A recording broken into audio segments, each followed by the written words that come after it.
அல்லாஹ் ரப்புல் ஆலமீன் இதையெல்லாம் பார்த்து தொழுகை நேரம் அல்ஹம்துலில்லாஹி ரப்பில் ஆலமீன், யா அல்லாஹ் ரப்புல் ஆலமீன், இந்த ஆலமீனுக்கே நீதான் யா அல்லாஹ் ரப்பு, உன்னை புகழுகிறேன் யா அல்லாஹ், எல்லா புகழும் உனக்கு யா அல்லாஹ் ஒப்புக்கொண்டு எத்தனை சகோதரர்கள் தொழுதீர்கள்?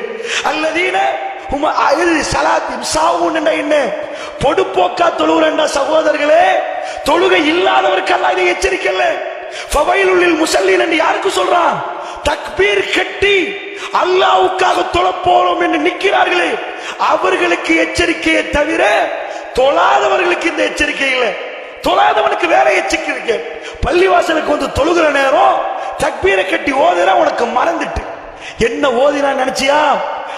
இத சொன்ன உடனே அல்லாஹ் அடியார்கள் அல்லாஹ் சொல்லுவானா, என்னுடைய அடியான் என்னை புகழுகிறான் என்று அல்லாஹ் சிரிப்பானாம். தொழுகிற நேரம் என்றைக்காவது ஒரு நாள் அல்லாஹ் சந்தோஷப்படுறான், அல்லாஹ் சிரிக்கிறான், அல்ஹம்து ஓதிட்டோம் என்று சந்தோஷப்பட்டு அல்ஹம்து சொன்னவர்கள் எத்தனை பேர்? அர் ரஹ்மான் ரஹீம். சகோதரர்களே, ரஹ்மான் என்றாலும் ரஹீம் என்றாலும் அர்த்தத்தை புரிந்து கொள்ளுங்கள். ரஹ்மான் என்ற என்ன அர்த்தம் தெரியுமா? அல்லாஹ் ரப்புல் ஆலமீன் எல்லாத்துக்கும் அன்பு காட்டுவான், அளவற்ற அருளாளன், நிகரே இல்லாத பேரன்பு மிக்கவன் என்று மொழிபெயர்த்திருப்பாங்க. அர்த்தம் தெரியுதா? ஒரு காஃபிருக்கும் அல்லாஹ் தண்ணியை கொடுப்பான், யாருக்கும் கொடுப்பான், எல்லாருக்கும் சாப்பாடு கொடுப்பான். அல்லாஹ் ரஹ்மான். ரஹீம் என்ற அர்த்தம் தெரியுமா? ரஹீம் என்றா பிரத்யேகமா யாரு கேட்கிறார்களோ அவர்களுக்கு பிரத்யேகமான அன்பை கொடுப்பான். வீட்டு வாசல்ல ஒரு பிச்சைக்காரர் வந்தா நீங்க சல்லி கொடுப்பீங்க, அது இறக்கும், அவங்களுக்கு கொடுக்கணும். ஆனா உங்க புள்ளிய முத்தமுட்டி கொஞ்சுவீங்க. பிச்சைக்காரரோட வச்ச இறக்கம் வேற, உங்க குழந்தையோட வச்ச இறக்கம் வேற. இது பாசம், இது அரவணைப்பு. அல்லாஹ் ரப்புல் ஆலமீன் எப்படி சொல்கிறான் தெரியுமா? அர் ரஹ்மான் ரஹீம். அவன் ரஹ்மான், அவன் ரஹீம். ரெண்டுக்கும் மூலம் ஒன்றுதான், அன்புதான். ஆனா ரெண்டுக்கு ரெண்டு டிரான்ஸ்லேஷன் போட்டிருக்காங்க. ஏன்? அவன் எல்லாத்துக்கும் ரஹ்மான். ரெண்டு வரிகளாக மொழிபெயர்ப்பாங்க.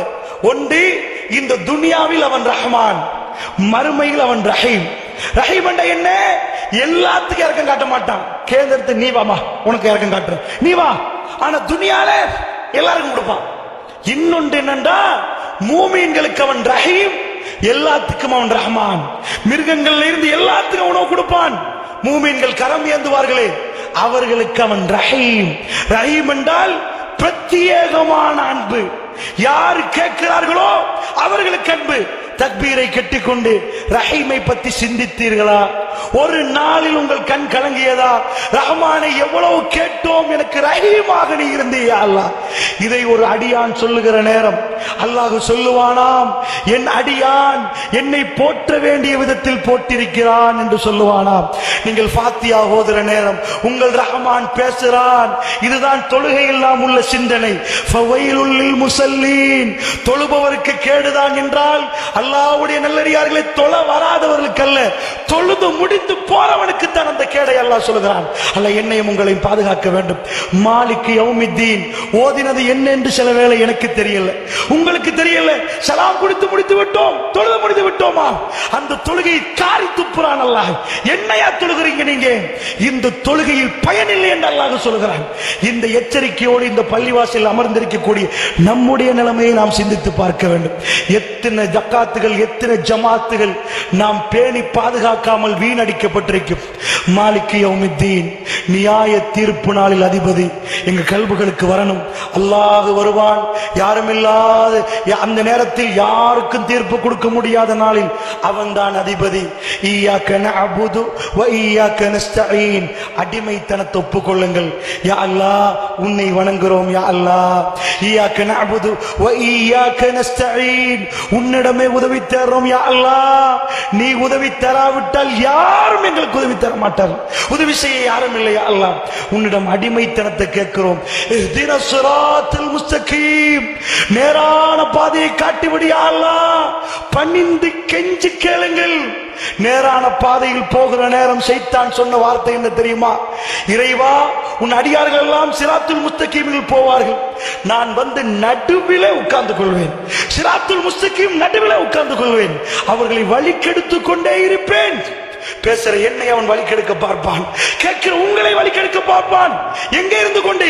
எங்கேயோ ஒரு துளைவெளி இல்லை. அல்லாஹ்வுடைய நல்லடியார்களே, திருமறை குர்ஆன் சொல்லுகிறது, அவனுடைய அல்லாஹ்விடம் என்ன சொன்னானா? சிராத்துல் முஸ்தகீமிலே நான் உட்கார்ந்து கொள்வேன், அப்படியே வந்து உட்கார்ந்து கொள்வேன். போகிற வழியில் சிராத்துல் முஸ்தகீமில் இருந்து வழி கெடுப்பான். நல்ல சிந்திப்பாரு, திடீர் என்று ஒரு கெட்ட எண்ணம் வந்துவிடும். ஃபாஹிஷா, கெட்ட விஷயம் வந்துவிடும். ஒரு பெண்ணோட தனித்து விடுவார், அத்தனை விஷயங்களும் போய்விடும். அல்லாஹ்வுடைய நல்லடியார்களே, அதிபயங்கரமான நிலைமைகள் வந்துவிடும். அல்லாஹ் வந்து அப்படி எச்சரிக்கிறான். என்ன எச்சரிக்கிறான் தெரியுமா? அல்லாஹ் சொல்லுகிறான், வலா தக்ரபுல் ஃபவாயிஷ மா ظهر منها وما بطن.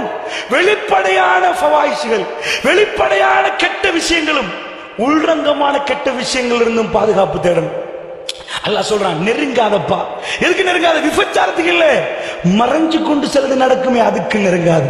அல்லாஹ்வுடைய நல்லடியார்களே, சிராத்துல் முஸ்தகீம்ல உட்காரவருக்கு எதுவுமே தெரியாம ஷைத்தான் வந்து பூந்து விளையாடிடுவான். தெரியாத மானக்கேடான ஒரு இடத்துக்கு கொண்டு போயிடுவான். அதனால் அவன் வாதிட்டது சிராத்துல் முஸ்தகீம். கெஞ்சி கேளுங்க அல்லாஹ்ட்ட ஒவ்வொரு தொழுகையிலும், இஹ்தினஸ் ஸிராத்துல் முஸ்தகீம், இறைவா சிராத்துல் முஸ்தகீம் எங்களுக்கு காட்டுறியா அல்லாஹ். ஸிராத்துல் லதீன அன்அம்த அலைஹிம் கைரில் மக்தூபி அலைஹிம் வலத்தாலீன். உள்ளத்தில் இருந்து எடுத்து கேளுங்க, யா அல்லாஹ், நீ யாருக்கு அருள் புரிந்தாயோ அந்த பாதையை காட்டிவிடு. யாரிடம் நீ கோபம் காட்டினாயோ, யாரை வெறுத்தாயோ அந்த பாதையை விட்டும் எங்களை தடுத்து விடியா அல்லாஹ், அதிலிருந்து எங்களை பாதுகாத்து விடியா அல்லாஹ். இப்படி உள்ளபூர்வமாக எத்தனை தொழுகைகளை கேட்டீங்க, இத்தனை வருஷமா ஓதுறீங்களே, தொழுகிறீங்களே, எத்தனை குர்ஆன் ஆயத்துகளை பாடமாக்கின நீங்க நிப்பாட்டி நிப்பாட்டி புரிஞ்சு என்ன சொல்ல வாராண்டு விளங்கி ஓதினீங்களா? தன்னை மறந்து தொழுவார்கள், அதுதான் சாஊன். மறந்துடாதீங்க. தொழுகையாளிக்கு அல்லாஹ் கொடுக்கிற எச்சரிக்கை, தொழுகையில் இருப்பார்கள், மறந்துடுவார்கள், பொடுப்போக்கு வந்துவிடும்.